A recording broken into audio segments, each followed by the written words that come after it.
Welcome to Pay If You Can Learning. And I like to show this sign that says I'm recording, just in case you can't hear me, you can see me.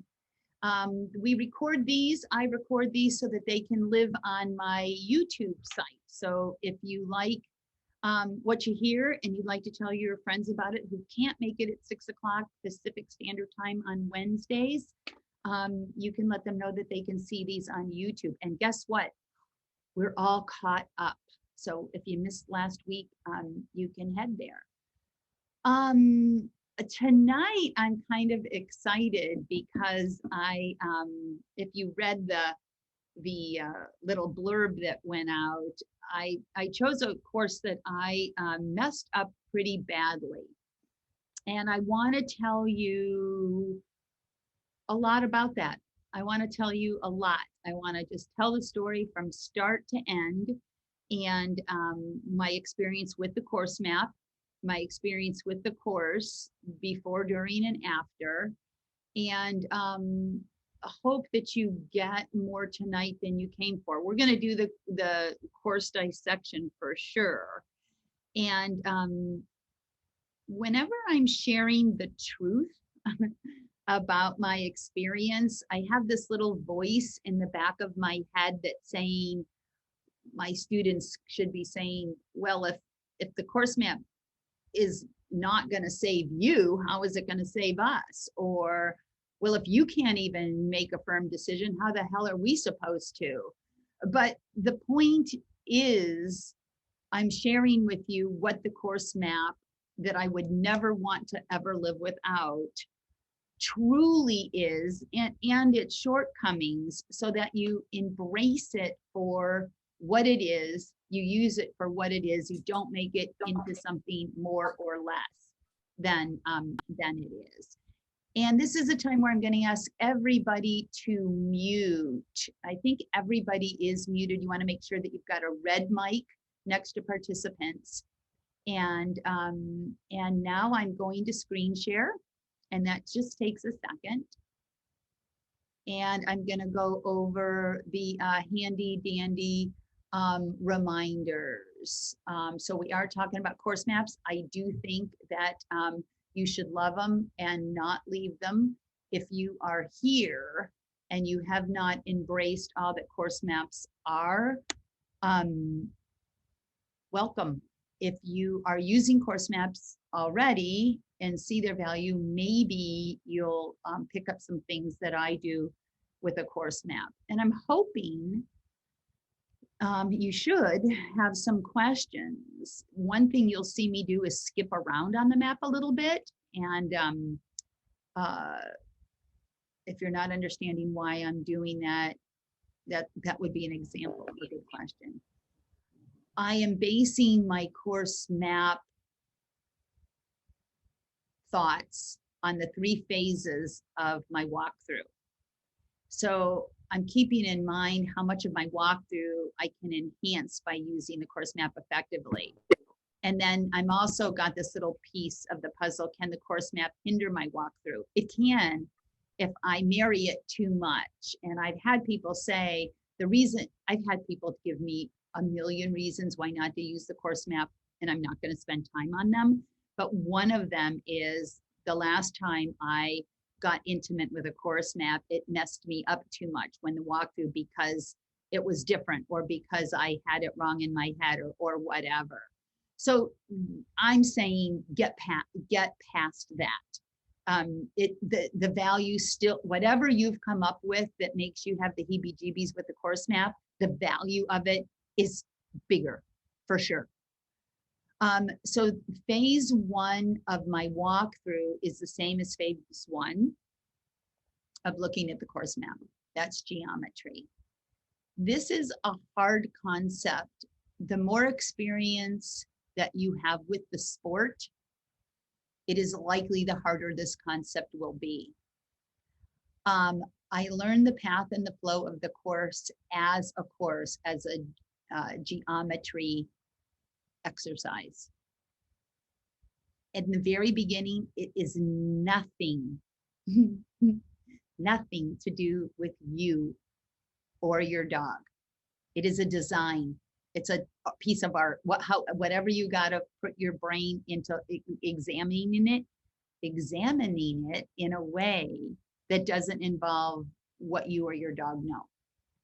So I threw this in here. There's a basic geometry, which I'll reiterate when we get to the map, which is just basically how the dog takes the jump going or obstacle when he's going from one to another. He's taking it in a direction and he's going to land in a path.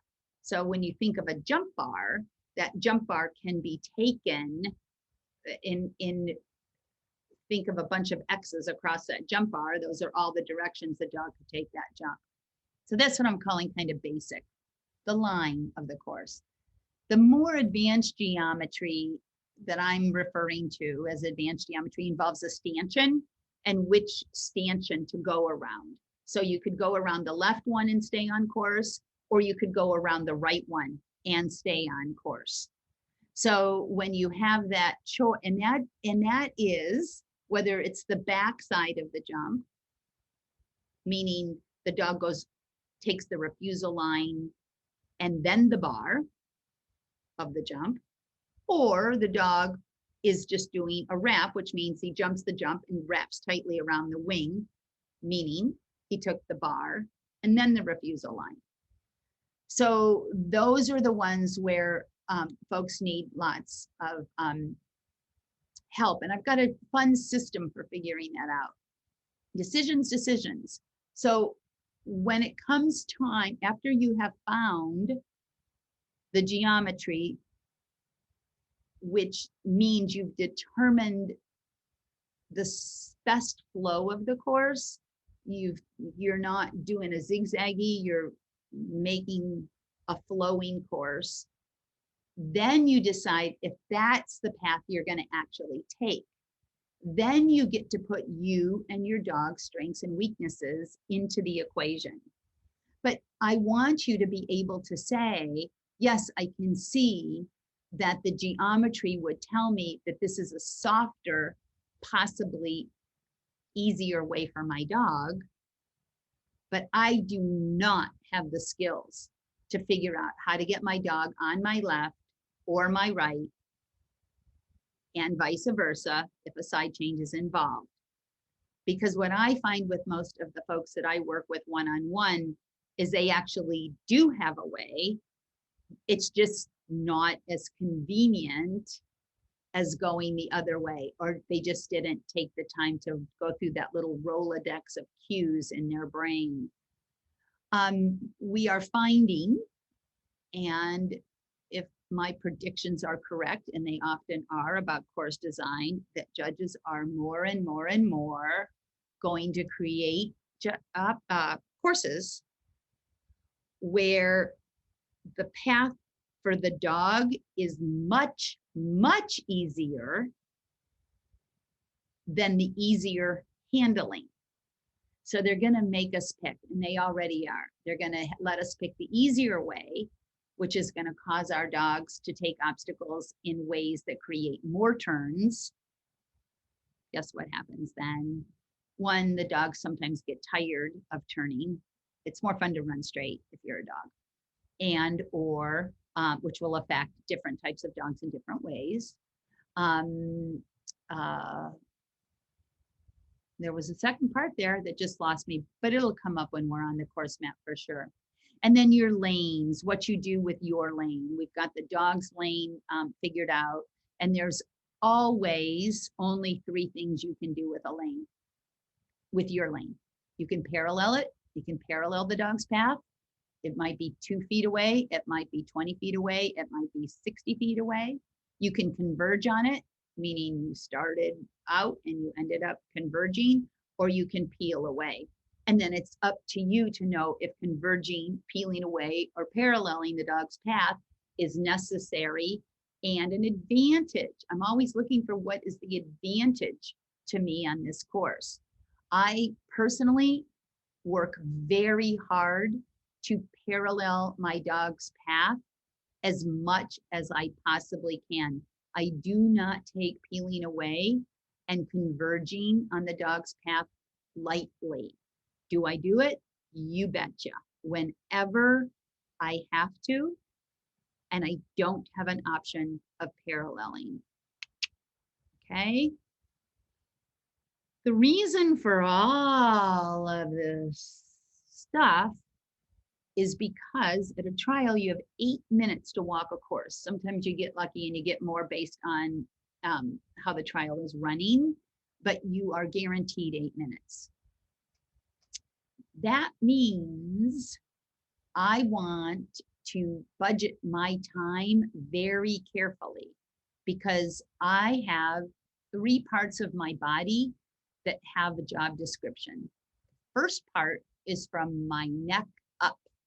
That's my eyes and my mouth. I want my eyes to know where it is to my advantage for them to be throughout that course. And I want my brain to remember what is the most advantageous thing to come out of my mouth at certain places on the course. Next part of my body is my middle section, which is basically my arms and hands. So I want to do my level best to remember the most advantageous thing that I can be doing when my dog is at certain parts of the course with my arm. Does arm up mean what? Does arm down mean what? And then I have a casual indicator arm, which is just that, it's kind of up, casually indicating. The reason that I want to have that all figured out on the course map is so that when I get to that precision walkthrough, I have a full 5 minutes for it. So the last slide was decisions. I want to make those on the course map because there's going to be a few that I can't make on the course map.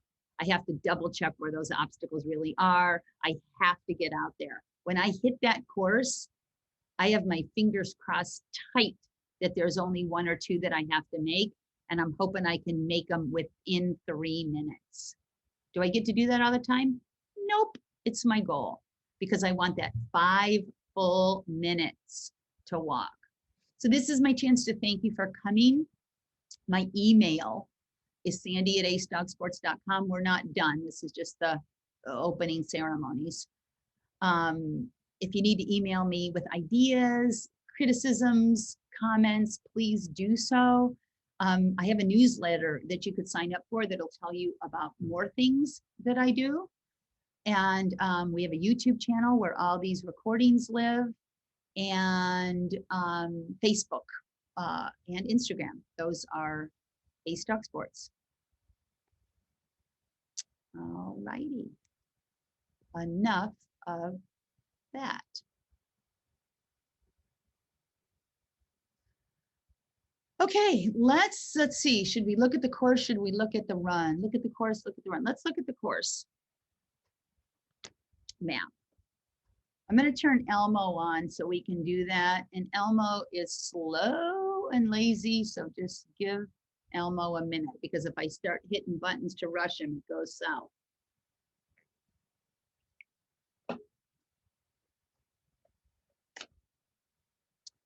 And you guys can let me know when you see the course map.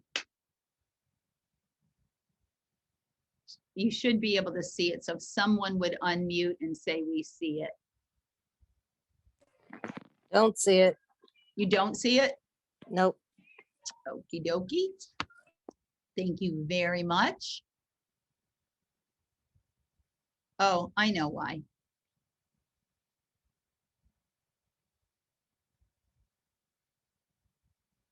Thanks, you guys. As soon as you see it, this is like a game. You can tell me. Do you see a white screen? I see the white screen. Yay. No map though. Okay, thanks, Julie. Oh, Kathy's got her thumb up, but I think that was for the last one. Okay. No, I was saying I see the white screen too. Okay, cool. There it is. Yay. There Maps map up. is there. There you Map is go. there. Got it. It looks so innocent, doesn't it? Doesn't it just look like a sweet little innocent course? This is from the Bay team a couple weeks ago. Barbara Standiford designed it. And the opening is one that is not my favorite, but it's kind of classic. And there were a few different ways to handle it. And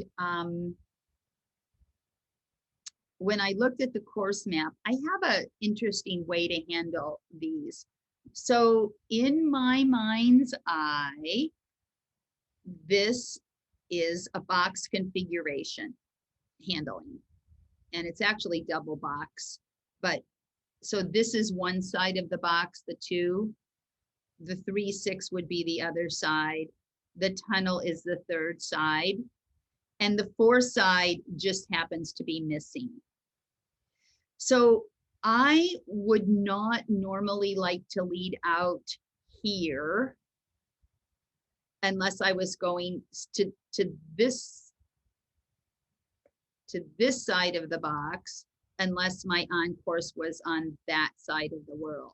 And my on course is right here. So the course is 1, 2, 3, 4. Now leading out to here and doing a pull and a lovely rear cross, this is 5, would work just fine. So I had that on the table, but my dog loves tunnels. And the way that I would tell my dog that the course is 1, 2 tunnel would be to show him movement in this direction when he was there. And I could, because he's well trained and I want this, I could show him movement in this direction from anywhere. So I could literally be anywhere and show Tux a tiny bit of movement when he lands from 1, and he would go, got it, mama, tunnel. So my first goal was to be in D cell when Tux was here. My favorite way to handle this particular box, so this could technically be a double box, you guys, it's lopsided, but this could be one side of this box, and then you've got your crossing another box here. This would be the other side. And that I know that that's a stretch for you all, but because box handling is a core system of communication for me and my dog, whenever I rely on it, it's a benefit. So my favorite thing to do is to stand right where this number 13 ball is and put my arm over that bar, my right arm, and tell my dog to go straight 1 to 2. And then I've got this beautiful positional cue. And as my dog is here, he sees me going this way, and my front cross is done exactly where I want it on the diagonal. I go directly from the front to a pull, and then I'm able to parallel this path beautifully. So now I've got option 2. Now I've got the rear cross will work, and hanging out over that jump will work. What I didn't want to do is lead out to here and do the front cross, because I would be showing him movement. Yes, it's a little bit that way, but I don't like my dogs to have to do detailed math. If I'm showing movement as you're heading towards something, yes, the direction is slightly different, you guys, but I want to create opportunities to accelerate, not be too picky. Many dogs went into that tunnel as handlers showed movement in this general direction as the dog approached to, especially when they were stopped for 1, and they all were. The other many dogs almost went in the tunnel and got yelled at to come back, and then they ended up taking number 3 like this.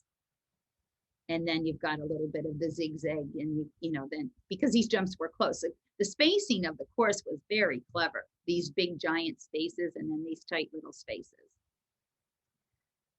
So I pretty much decided, oh, I'll do my classic hang out over that. the tightness for my front cross for the pull will work great. And now I've got two more options. So I can go this way on 3, on 6 to 7, or I can go this way on 6 to 7. This is a no-brainer. So we're not going to spend a lot of time talking about it. That this gives a better line coming from here to here. And this, the exit from this jump is a better line. Some of you folks that are novice handlers, pulling the dog this way would be easier for some dogs. But now you're asking the dog to have to do a tight turn back to the tunnel. A couple people I heard were a little bit afraid if their dog shot out of this tunnel, that this could be an off-course potential. So those were the things to take into consideration. But with this line being so much better to go this way, opposed to tight,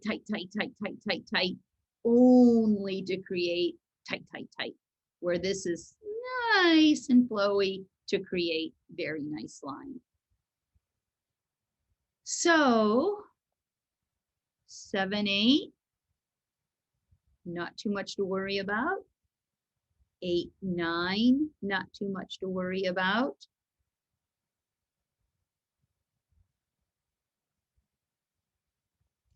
This is where I did this to you guys last week too. In the last month of showing, I don't know if it's because we've all been on break so long, but I've had judges change courses. And actually, I'm pretty sure that this judge was not our judge.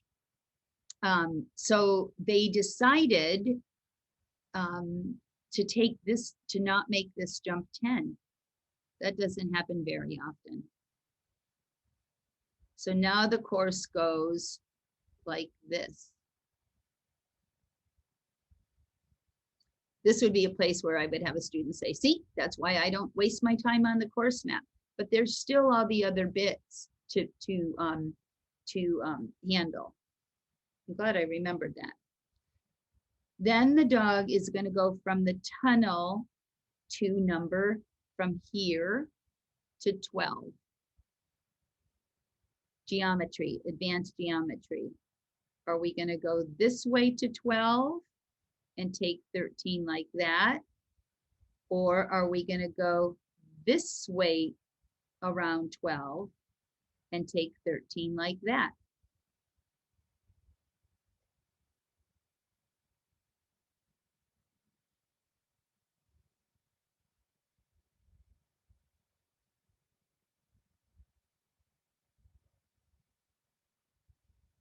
So you can see that the better line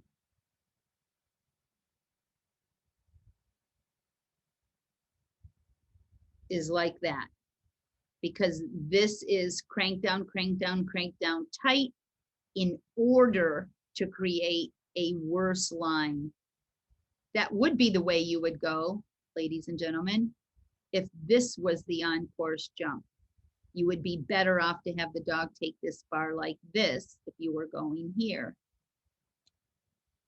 This jump on the walkthrough, they're coming out of this tunnel with all of this space to get here. This jump was scarier in real life. It looks kind of innocent on the course map, but it's close. This is close.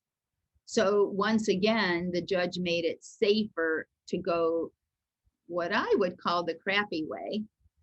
So you just have to say to yourself, I'm going to have to not let my dog go over that jump. I'm going to have to cue collection on approach at the right place in the information zone. And then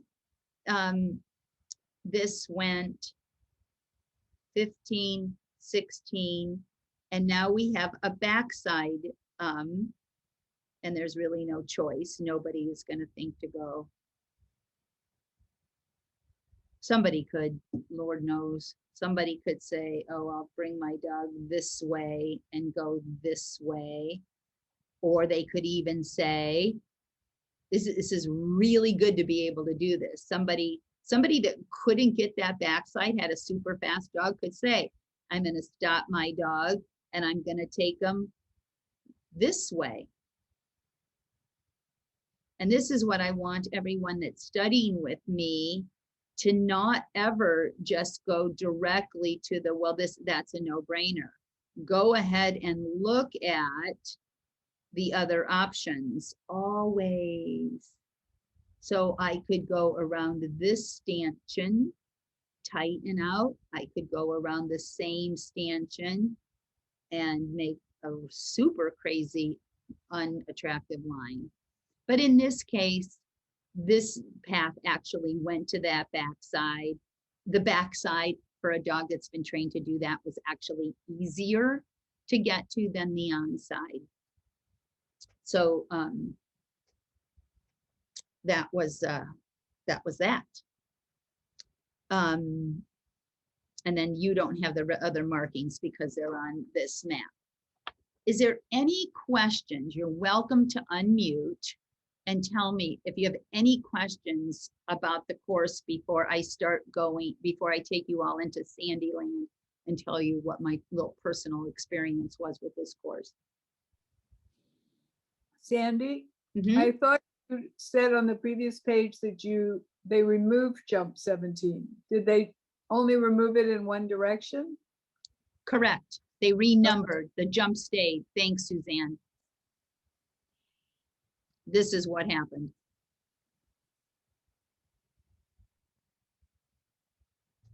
And then this became 10 and so on. Okay, thank you. You're welcome. Anybody else?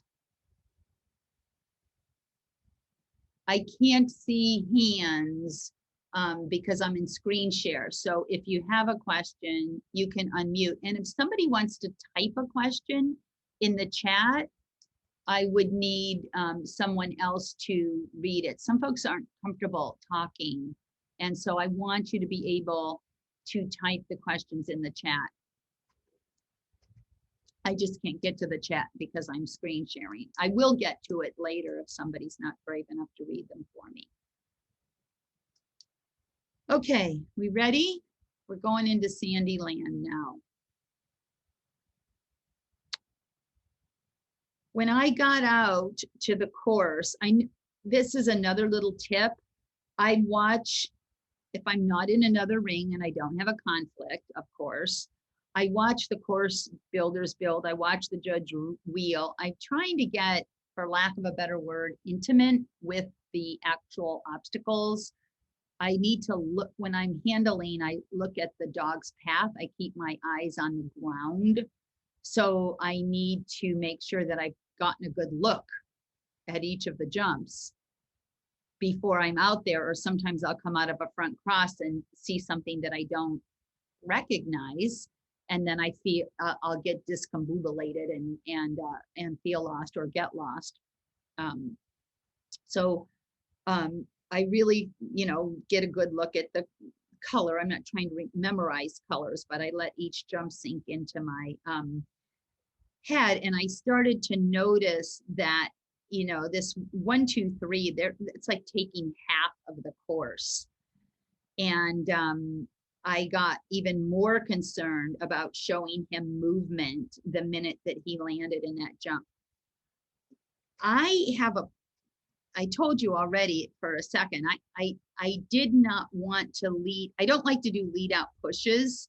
If I'm over here, I want it to mean the jump is over here. So for me to lead out here is not my favorite lead out. You guys, I'm just like you, I swear. I have my own little phobias. I've lived through weave pull-itis, where you have a dog that has weave pull problems in competition, and then it seems like for a year you either overhand, you're always thinking, what should I do now? And it causes you to do silly stuff. So this hanging out over here, when I walked it, I decided not to do it because of the space here. I didn't want to show, there wasn't room for me to show movement here. And because going from the front cross to the full was a bit tight. It felt a little too jammed up. And I realized, so I took the course design to my advantage. I took advantage of the space instead of being disadvantaged by it, meaning moving when I didn't want to. And I stood right where the number 6 is. And I just turned early. And so I was here when the dog was here. So, because normally I would stand here, you guys, if I was going to do a double front and wrap him this way. I don't normally T-bone my dog's line. It's just not a preference. He was fine. The opening is beautiful.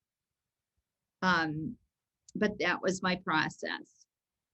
And paralleling this was very, very nice. And I had decided to do a Yako here. I'm good at Yakos when I'm on the move. I'm medium at Yakos when I have too much time on my hands. And there are other turn cues that I would say I'm very good at. But it was a good place to implement it. So I chose a turn cue that is not my personal specialty. Whenever I do that, I'm open-minded to the success rate. I didn't want to do the front cross to a pull because there's so much refusal line in play here when the dog comes out of the tunnel. If I'm facing the wrong way, I could have easily on my front cross rotation pushed him to the backside. The Yako was the perfect cue to use, and I was willing to do it to the best of my ability without it being, like I said, it's not my strongest turn cue. So you'll see me get hung up a little bit there. I don't know if you would tell unless I stop and show you, and I will. Here's where it starts to fall apart terribly.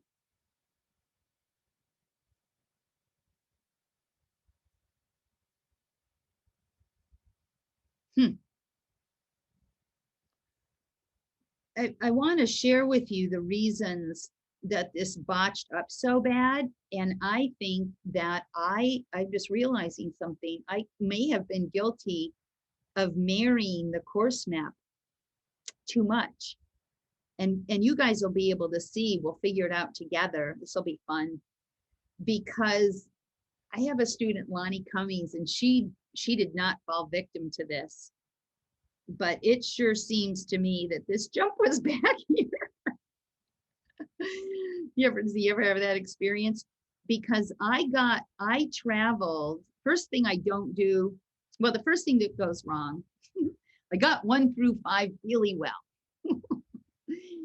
And then I had a hard time deciding whether or not to come in here to get this turn or to layer those jumps. And as a result, after this Yako, I traveled this way until I didn't firmly come out so that I could be, in order to layer this well, I would have had to have some strong movement showing my dog movement out of that tunnel. You've all that train with me have heard me say, when you're stopped, you're a magnet. Is that a good thing or a bad thing? It's a good thing. When you are stopped, you are a magnet. That's not a training thing. That's a dog person thing. Are there exceptions? Yes. If your dog isn't paying a lick of attention to you because there's a tunnel in front of him, you might not be the magnet that you want to be. But in general, dogs are hopefully trained to understand decel. So whenever I'm layering, I cannot show decel or it won't work. The only way that it will is if I'm telling the dog to go on before I decel, but now we're talking about loopholes and exceptions. So what happened to me was I didn't have this, I went back and forth. I spent more than my 3 minutes on if I wanted to go in there or not. The judge had changed this at the last minute. So you guys, when stuff like that happens, I have students that got angry. There were competitors that got angry. I want to tell you something. As soon as you let an element of competition get the better of your emotions, your success rate is going to go down. Okay? So this might not be the very best example on planet Earth because my sex rate did go down and I didn't get angry. And I'm not blaming the change in the judge. I was on that page beforehand, but I did struggle making a firm decision of what I wanted to do.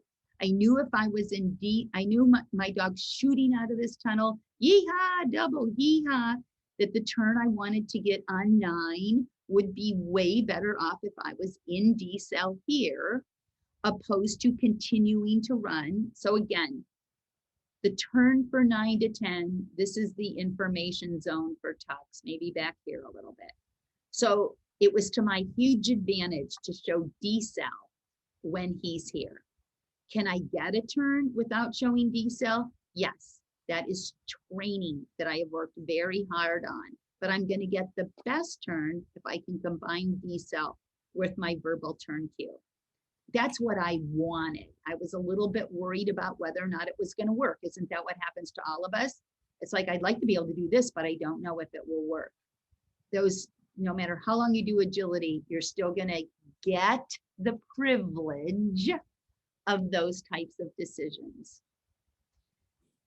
What happened was when Tux came out of the tunnel, I was not moving enough and I hadn't started my go on. All of you that trained with me know that the dog would have to be being told go on, but guess where my head was?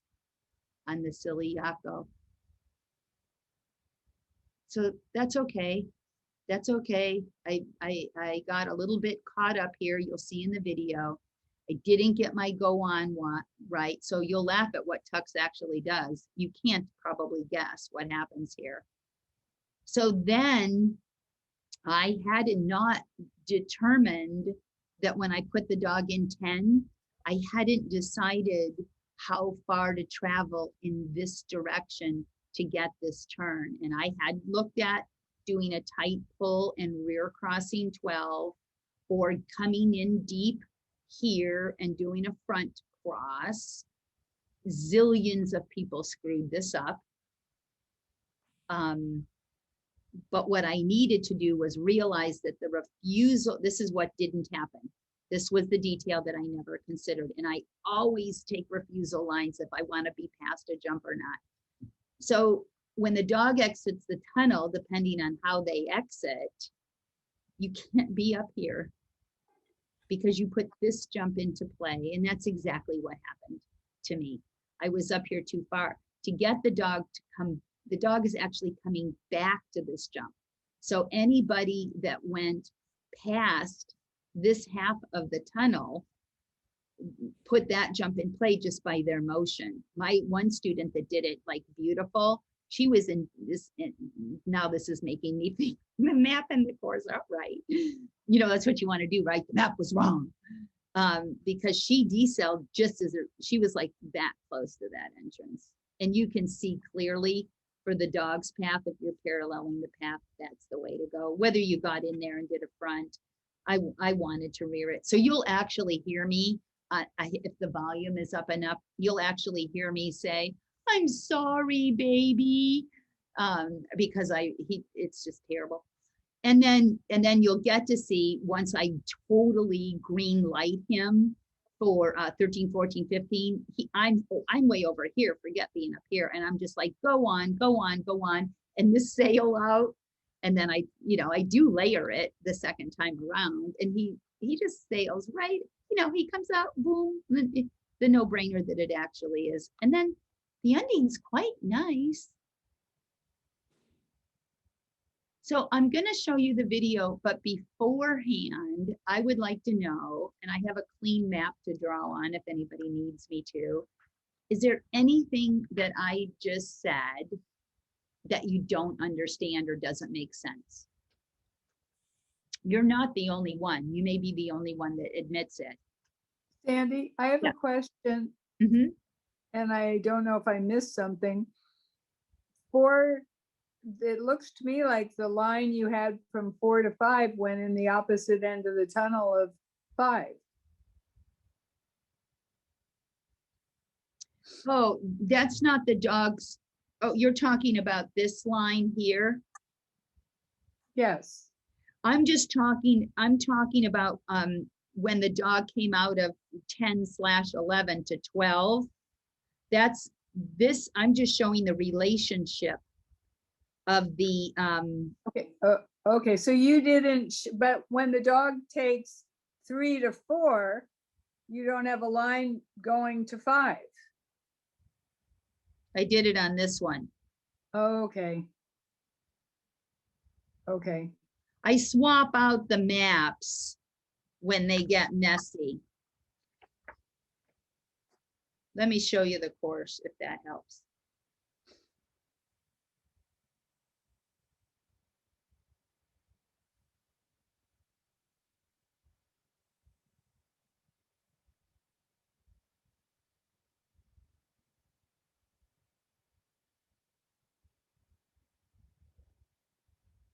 Okay. That's great. That's Okay. great. You bet. You bet.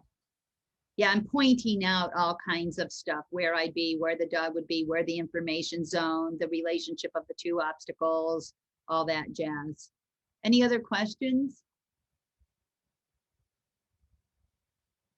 Just say easy, hard, easy, hard. What does this course look like to you guys? If you unmute and just say a word or two. What do you make of it? Trappy. Okay. What else? Dissection. Subtle. Yes, very sneaky subtle. I mean, would you have been afraid of it if you'd seen it? At first, No, Looks easier than it is. Yeah. Yeah. Yeah. Very challenging. Yeah. Does it look challenging just because of all the things I said? Would it have looked challenging to you if you just looked at the map?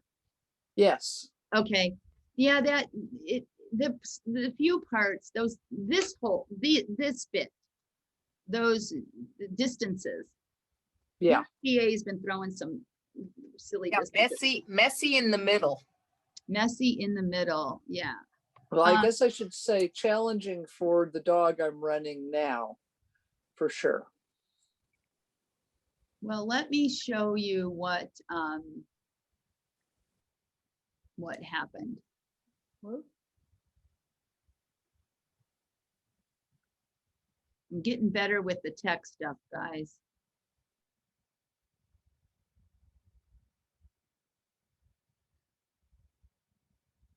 Okay, can you see the course? Yes. Yes. Okay. Oh, you're gonna get to see a real treat. You're gonna get to see me training in the ring big time on a start line. So you won't see Tuck stand up, but what I want you to see, those of you who have start line issues, and I'll probably cut this out and use it in something else when I do my how to train in the ring and not be crucified seminar.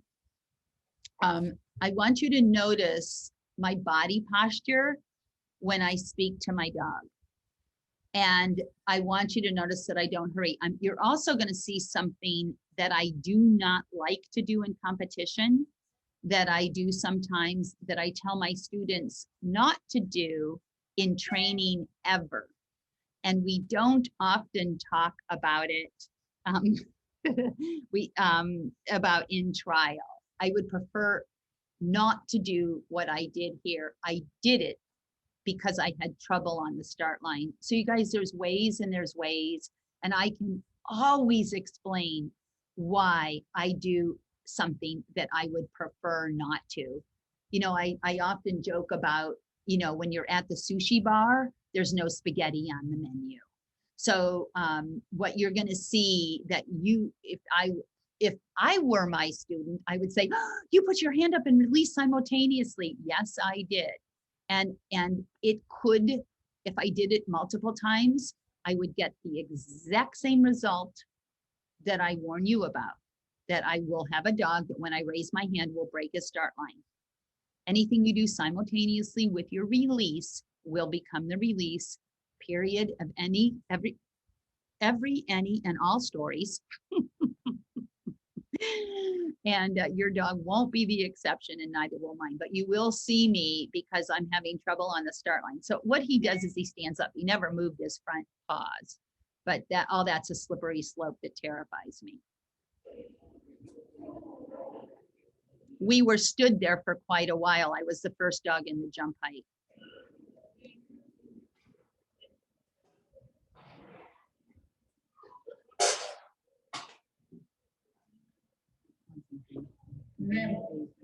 So I moved him back because I could start to feel him, which ended up being a very good thing. But sometimes if my dog is starting to focus on the obstacles more than me, what I would call losing the dog, I'm going to interrupt him. So I wasn't thinking I'm going to move him back because he might break, and I don't want the bar to come down. I was thinking he has now sat here too long. I'm going to make sure he will still listen to me by giving him a cue. And the only cue that I had was back. I mean, that was the most logical thing to do, to resit him.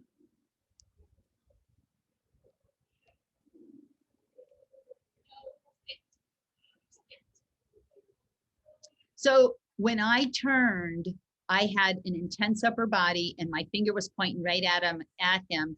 And the emphasis on the T of sit was as tense, emphatic as it could be. You sit.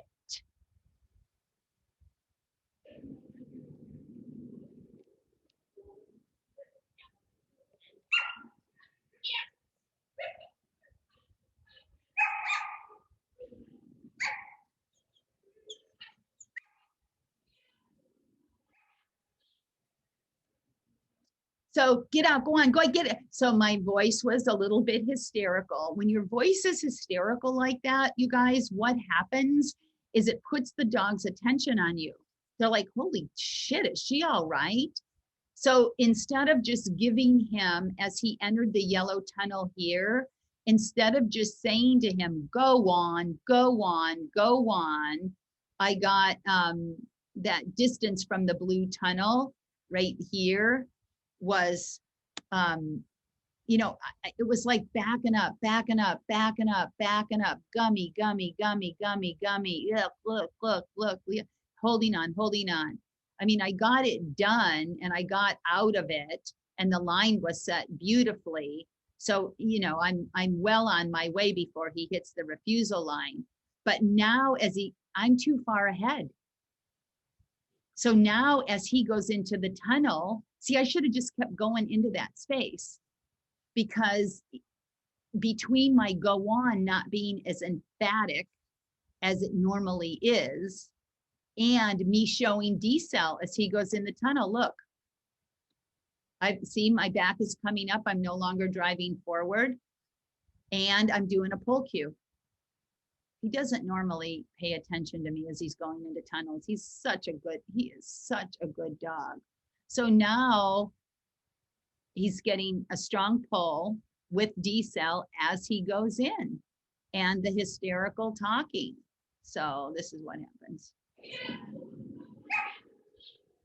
Isn't that funny? He didn't take the tunnel or the jump. He ran in between them. Bless his little heart. Like, doesn't sound like it's not going. It can't be the double. She's not saying here, it can't be the tunnel. Okay, I'll go between the two of them. So you guys, if you can think of your partners like that, the positions that we put these poor animals in, okay, if she wanted the double, it sound like that. If she wanted the tunnel, I can't, done, oops, I'll just, bless his little heart, right? Makes you have strong empathy for our dogs. Okay, So now I'm starting the turn cue. So again, I actually forgot. So now I'm in decel. He's landed, he's come through the middle. And hold on just a second. I'm going back a minute.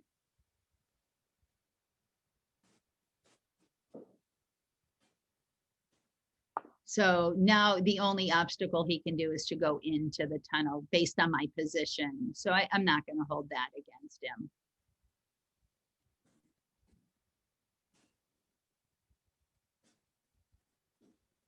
So I just give him a turn cue and an out. Yes, Pat White, my hand is up too high. I didn't say it. I'm laughing, Sandy, because I was thinking it. I own my shit, man. I own my shit. So the turn cue should have been, he didn't get a collection cue. He's in extension. Poor guy. Now I'm really feeling sorry for him. Look at that. That's beautiful extension.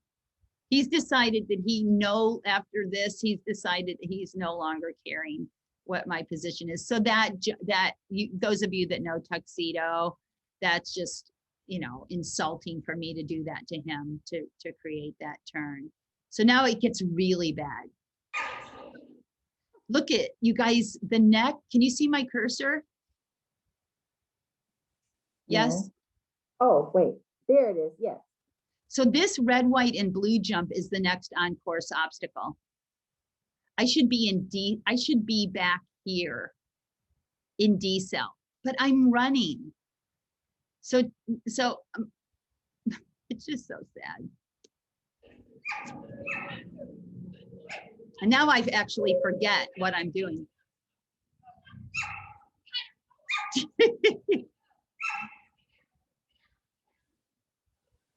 And the backside was super easy. Yay. And you can hear my friend say, oh, she decided to get all fancy. That's what friends are for. So we're not going to watch from here, but we will just, without me stopping, now that you've heard all the gory details. I'll let you.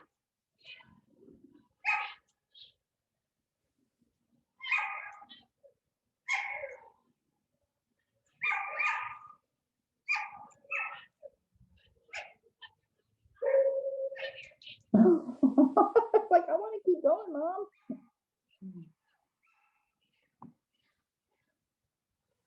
It's very lazy handling.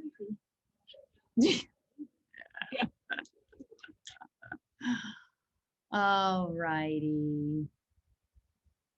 Can we see the beginning again? Yeah. Yeah. 3, 4. Yes. Thank you. It would look much different live than on paper. It looked better live. I need to screen share.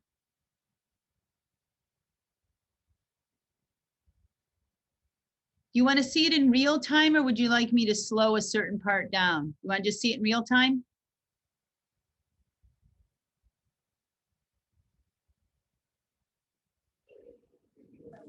Both.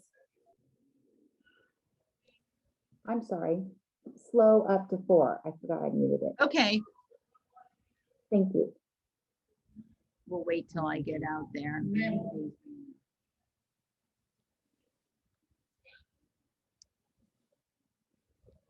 You can see him stand up. Mm-hmm. And I mark the error with a no. I don't just give another reinforceable command.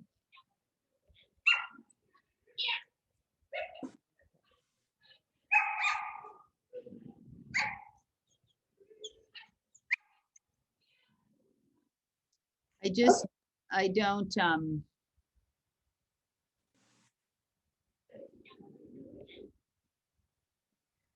and he picks up the position. So you guys, you can see that my turn cue is well started.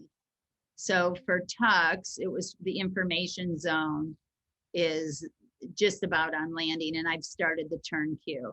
And he doesn't look at the tunnel. I just yell, see, he's already thinking about turning. And this is really good for you guys to see timing and the information. He took the jump big though, and I was on my way. I was afraid he was looking at the tunnel, and that's why you heard me use my voice so hard. And I'll be honest, I let some things get the better of me with the with watching so many dogs end up in that tunnel. And this is, you know, I'm doing what I wanted to do there. He's in the information zone. I've started the decel. You can see it, and now my turn cue is completed before he arrives at the jump. And that's my goal. Does that one, the next jump, is he tighter on that one? Because, let's see. Yeah, I got the turn I wanted there. Yes, there he is. Okay. Why do you think he turned so wide on number 3? Because you had already given the turn. He looked at you, just kind of, maybe he thought about the tunnel. You mean number 2? And the blue one right in front of the tunnel. Is that Yeah, I didn't consider that wide. He landed. So what I want the dog to do is land in the lane or the first correction stride out of the lane, lined up for the, if he had been too wide, I would have had to push him back to get to the next jump. Okay. So I didn't cue a tight turn. I cued the turn that was appropriate for him to stay on course. I thought it looked good, but I thought you said he turned wide. I'm like, well, I thought it looked pretty good. So, Well, he took off. I mean, that is, yeah, let me. No, I think you're right. It looks appropriate. It's not crazy tight because he didn't need to do that. But you didn't have to bump him in or fear for him running into you or anything either. It was Correct. right. Yeah. I'm on the same page with you. Anyway, I could go back and forth forever and drive everybody crazy. But I was just surprised watching the video in slow-mo, because I hadn't watched it in slow-mo, that he actually took that jump quite in extension. And I'm looking at the course map now, and remember I told you guys that these 3 jumps were 50 feet. So it looks a little deceiving here, but yes, we're both on the same page. He did take it appropriately, and it wasn't. And what do I call those guys? You guys, I'll say you have to pick if it's collection or extension, and lots of times you won't be happy. It'll be difficult. We can't call it extension because it's not straight, because it's a turn, but it sure as shit isn't one that required, as you can see, collection. And I think that's why so many of the dogs bit the tunnel. And that's why I was determined not to have any movement with this head of steam created there. Beautiful. You saw his head in the information zone look at you, so he knew where that he was turning. And his lateral lead outs, my positional cues on lateral lead outs are protected and constantly reinforced. And I do lots of things in the initial training with marks now and planted reinforcement to never encourage my dogs to disrespect decel on a lead out. And what I mean by disrespect, I don't know if I really like that word, but what I mean by that is they wouldn't pass me, and they know that I'm close to an on-course obstacle, and often showing them the next several. That's why I didn't like being on the outside of that jump where I did my lead out. Yeah, that makes sense. Yeah. Well, that protects you too. Say again? Protect you too. So you have a trust with your dog that you guys are always going to have that space. Yes.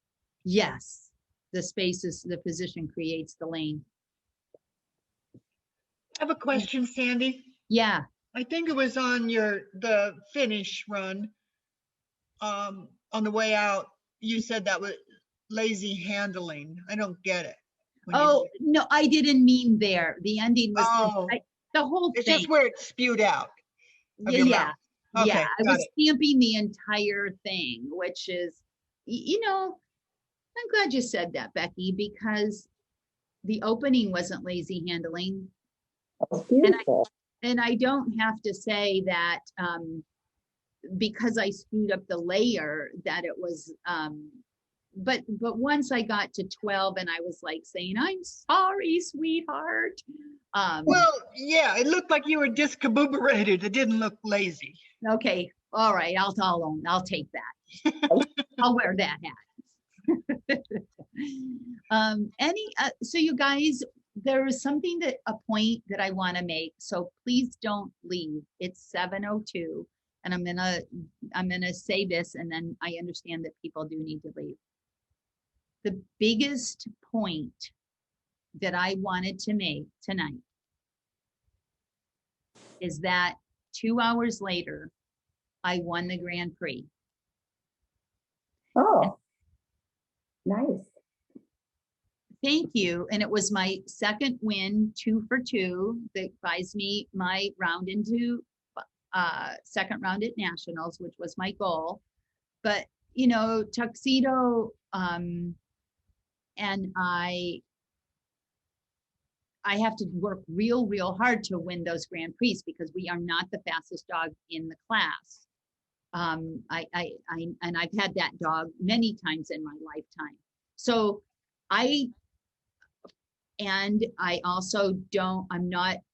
Tuxedo and I are not a queuing machine.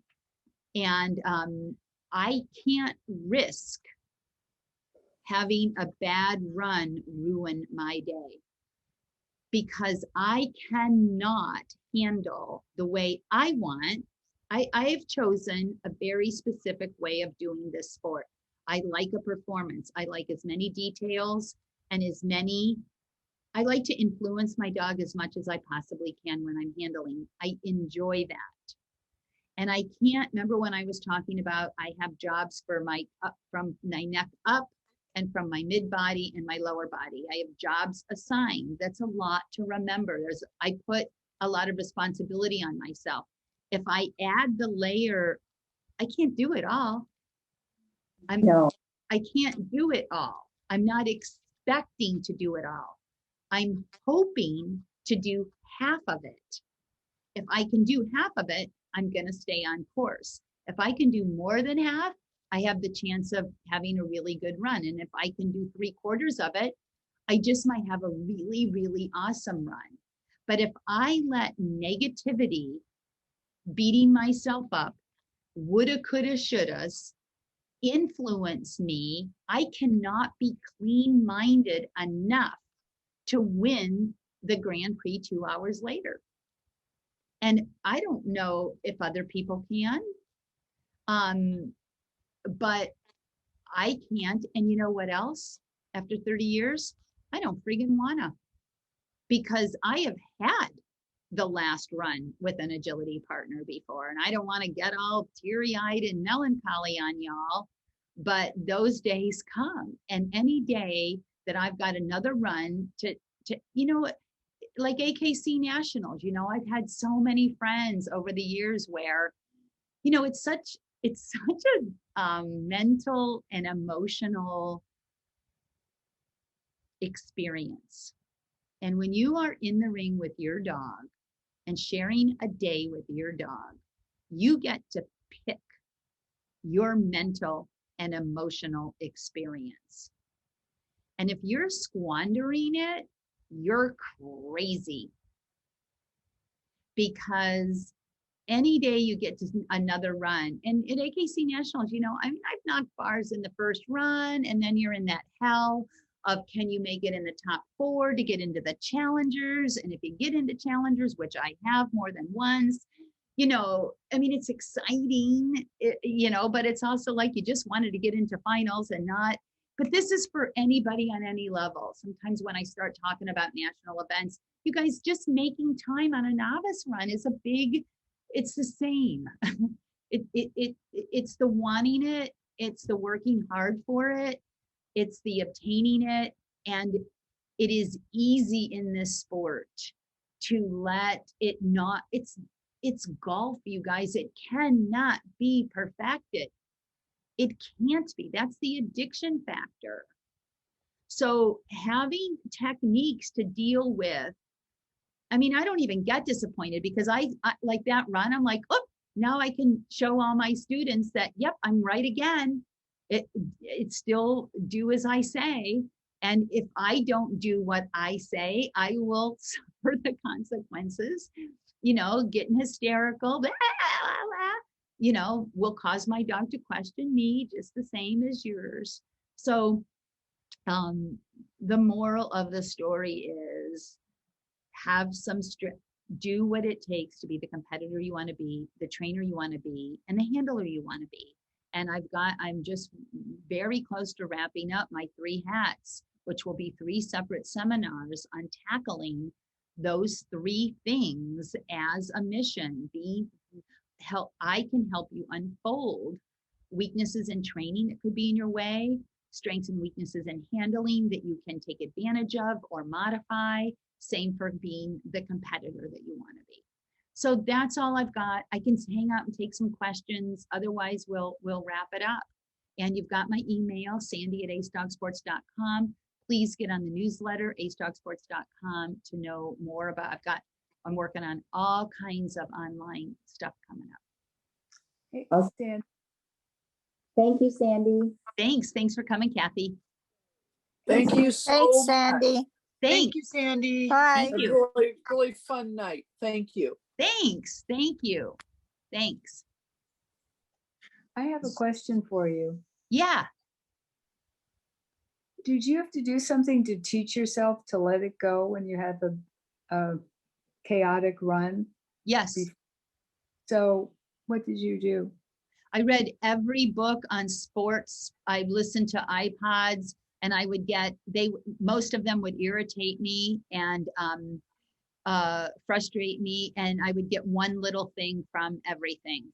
One of the biggest helps was a lady named Dr. Catherine McAleese.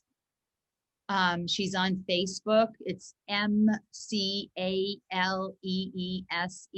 Her family is agility. Her father owns an agility school, and she's a therapist. And I actually flew her over from Ireland. She's Irish. I met her at Worlds, and she broke a lot of stuff down for me.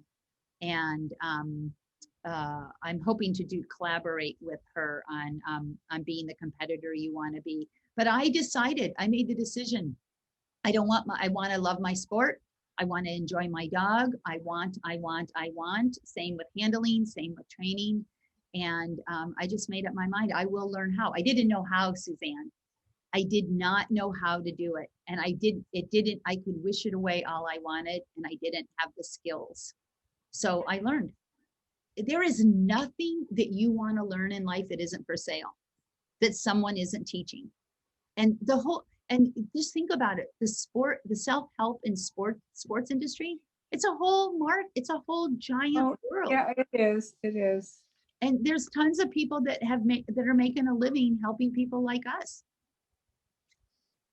We can learn. And when I do the seminar, I will share what I learned and made the difference for me. But I know that it's a very personal journey. Mhm. Okay. Okay. Thanks for asking. Thank you. Thank you. You bet.